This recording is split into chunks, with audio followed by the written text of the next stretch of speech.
Welcome to Good Life. I'm Dean Wilson. I'm so glad you're with us wherever you're joining us. We've been blessed to have so many viewers here in Santa Barbara, California at TVSB, locally on television. And then, of course, there's all these other ways to find us. And so many of you are from around the world at goodlifetelevision.org and the YouTube channel. And now there's a podcast platform that we're seeing many of you join us at, which is Good Life Conversations.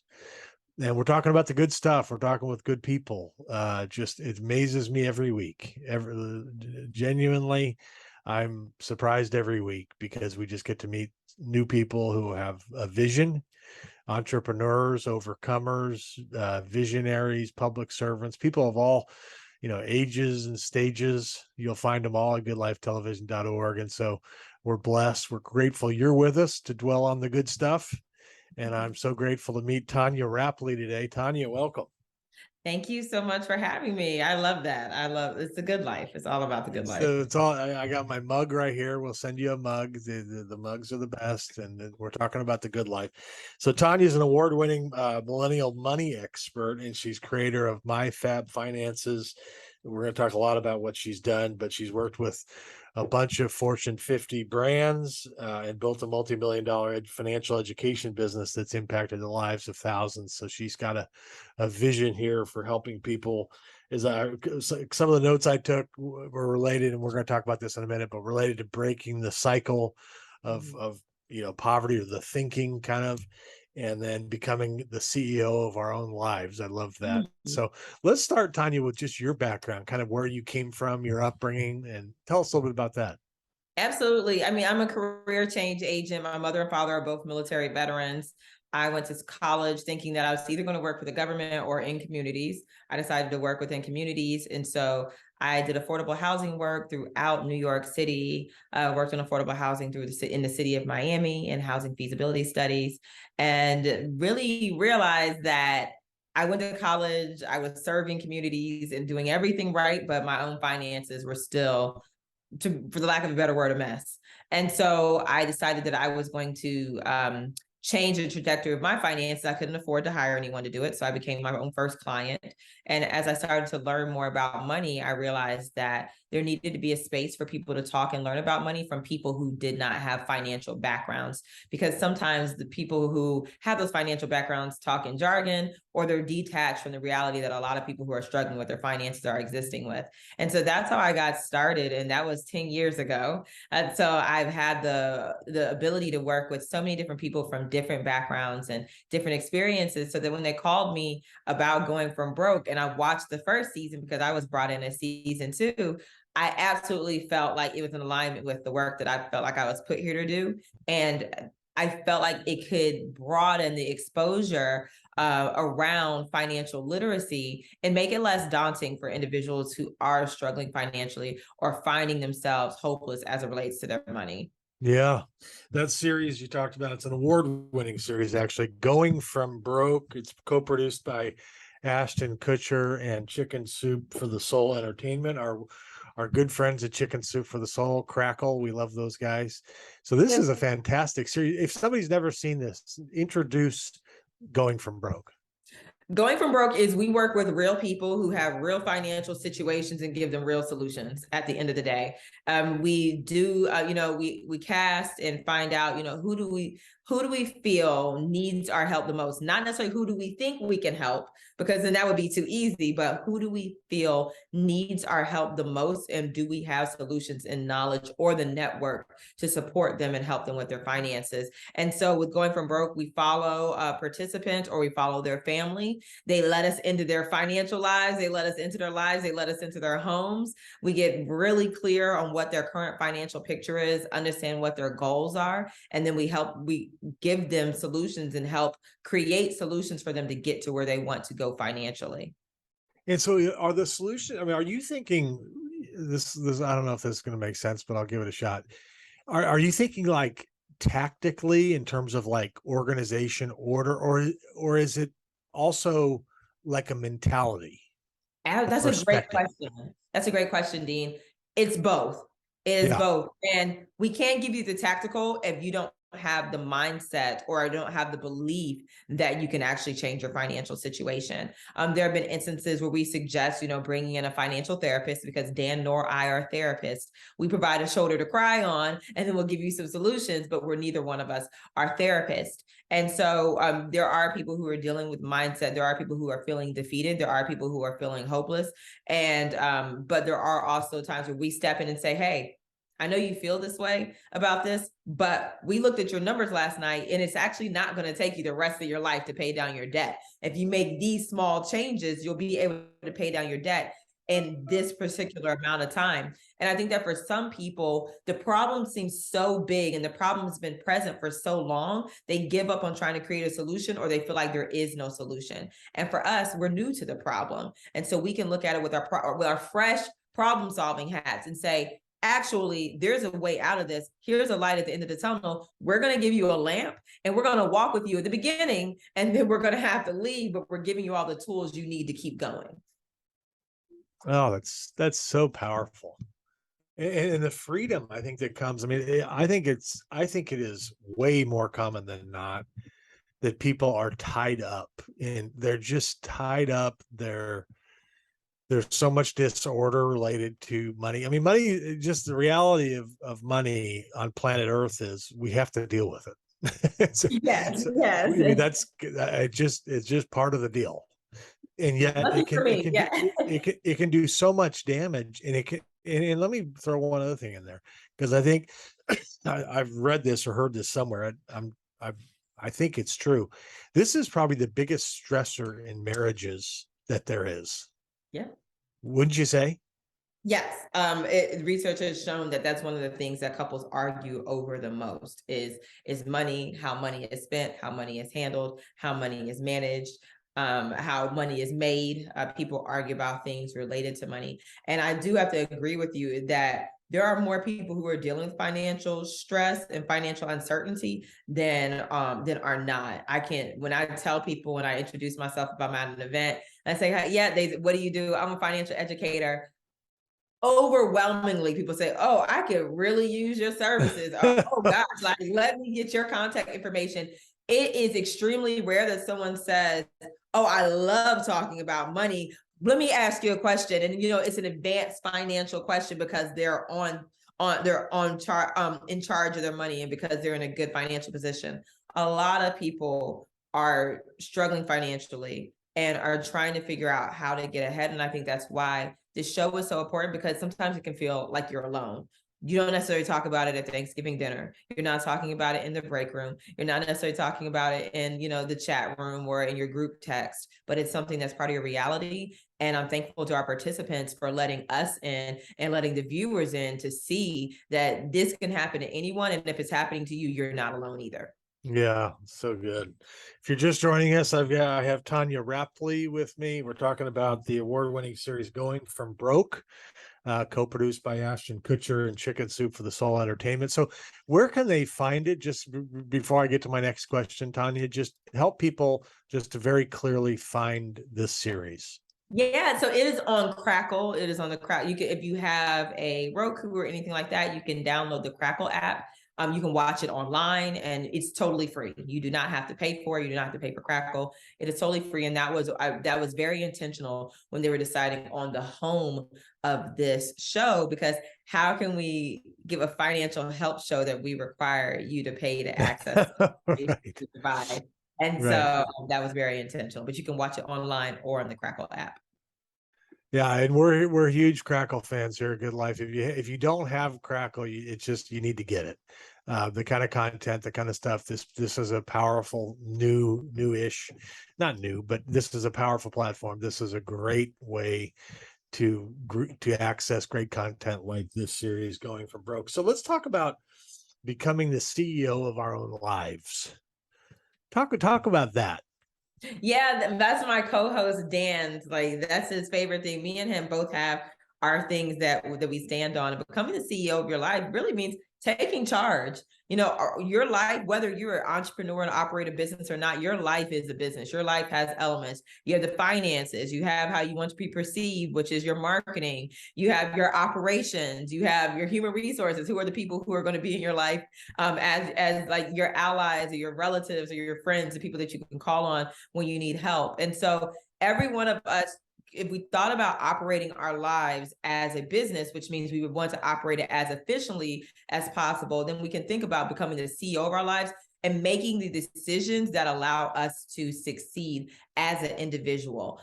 There are some people who operate businesses and just kind of let their lives run amok. And it's like, no, your life is a business. Your life is a very important entity that you should be managing and diligent when it comes to the decisions that you make day in and day out. So becoming a CEO of your life really means taking charge and, treating your life like you own it, which you do. Yeah. Oh, that's so great. And so instead of crawling into a hole and putting a pillow over your head and trying to just hope it all goes away, it's actually the opposite. Stand up, take charge, move forward with clarity, purpose, even Mhm. if the situation's tough right now. I mean, is that kind of the message? Yeah, that's exactly the message. Because if you owned a company, you wouldn't do that. When you have Right. people depending on you to pay them and everything else, you wouldn't do that. And don't do that to yourself when it comes to treat yourself as important as you would treat your business or your job. A lot of us will show up to a job every single day, but we won't show up for ourselves. Or we'll show up for our employees every single day, but we won't show up for our or for ourselves, or we will show up for our families and not show up for ourselves. So it is like, show up for yourself and your goals in your life the same way you show up for everyone else. Yeah. And there's talk about perspective for a minute, because I think that there is, if you're born into struggle, whether it's poverty or close to poverty, or where there's a kind of a spirit of struggle, um, there you kind of are born with a perspective. Then you're going to have a perspective ingrained to you.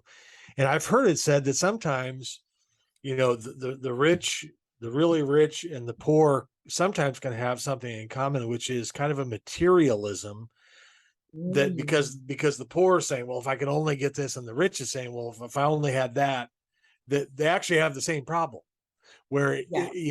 and I've heard it said, that there can be somebody who has means Mhm. that's holding on to every dollar because they said, I worked for this and I'm not going back. Yeah. That can be just as much of a prison as the other end of the spectrum, can it? Yeah, and that's where we come down to the psychology of money. And I'm happy that you mentioned that, because there's a lot of decisions. There was a book that I read, and it was about basically about the scarcity, the psychology behind scarcity, Yes. the understanding that a lot of times we don't make good decisions from a place of scarcity because it's stressful. We're in survival mode, and our best decisions are not made within survival mode. So when we think about the pervasiveness of poverty, a lot of times that is because people are operating in survival mode and they don't get to step out and make decisions from a privileged place of excess. They're making decisions from a place of not having enough. And even when they finally get enough for the moment, they are still operating at that same mindset that they operated in under survival mode, because that's all they know. And Right. it takes intense work to break that. We've seen people do it before, but it is work that you have to work on every single day. And that's something that we remind people of, and where some of our participants of going from broke is like, when we turn these cameras off and Dan and I go back to our day-to-day lives, you're still going to have to make decisions every day that are going to push you further than set you back. And it's not always going to be the easiest decision to make.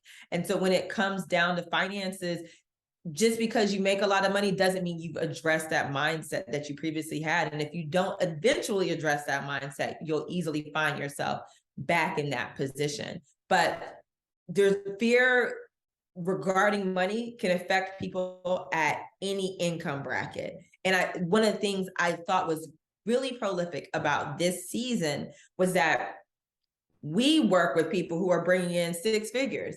We work with people who have $1 million in net worth or $1 million worth of assets. But we also work with individuals who, their bank account is constantly in the negatives. They owe more on their assets, or they owe more on what they own than they make. They're not making enough money to pay their bills.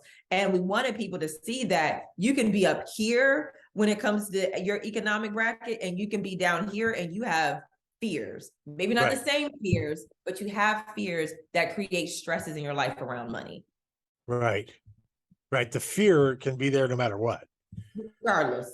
Yeah, I had a friend one time who's just, I mean, just we were driving one time, and he was a business kind of colleague, and he was saying, Dean, I think I'm finally bulletproof. He said, I mean, this is the kind of guy, he had insurance on his insurance, like he was so insured that, like, whatever could happen. And actually he went through shortly after that a really tough divorce, and like found out he wasn't so bulletproof. None of us are. None of us are. We're human.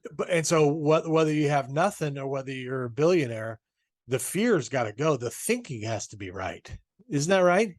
Yes. Yes. And fear is normal. Fear is our bodies and our brains attempt to protect us from a perceived threat. It's a matter of what you allow the fear to prevent you from doing, such as Yeah. investing.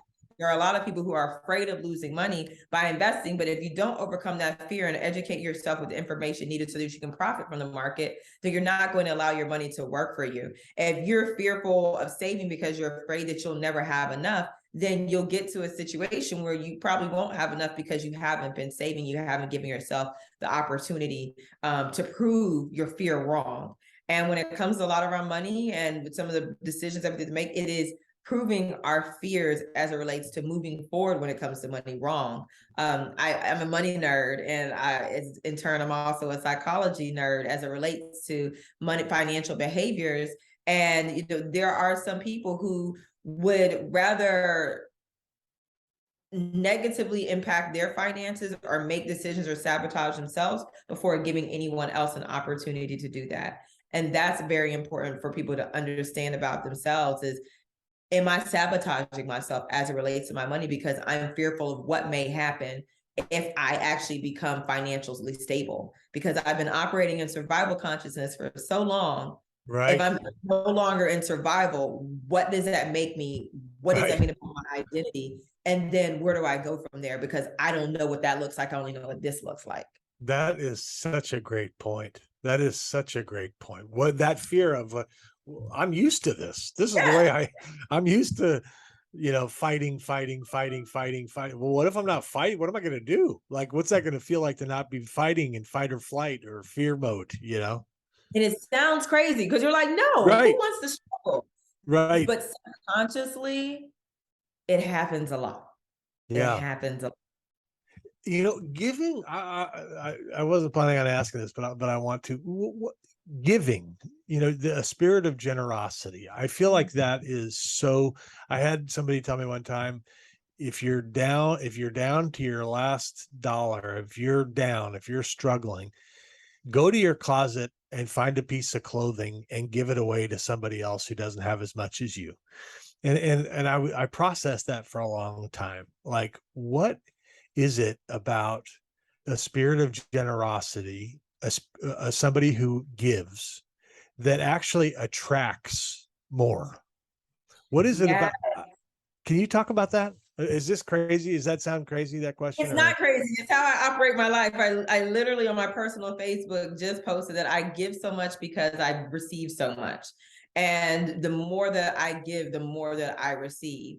And it's all about allowing things to circulate. It's allowing yourself to help others, but allowing other people to help you in whatever way that may be. But that thought process of like, if I don't have anything, but I still give something, that's a few things. That is essentially saying that I might not have it all, but I know that I have enough to help somebody else who also doesn't have or doesn't have what they need. I have enough of this need that I can help someone that does not have enough of that particular need. But I think that what another thing it does is it just opens you up to receive, because it says like, I'm not putting a wall around the way that I'm impacting others' lives, and I'm not putting a wall around the way that I am impacted by others or by jobs or other opportunities.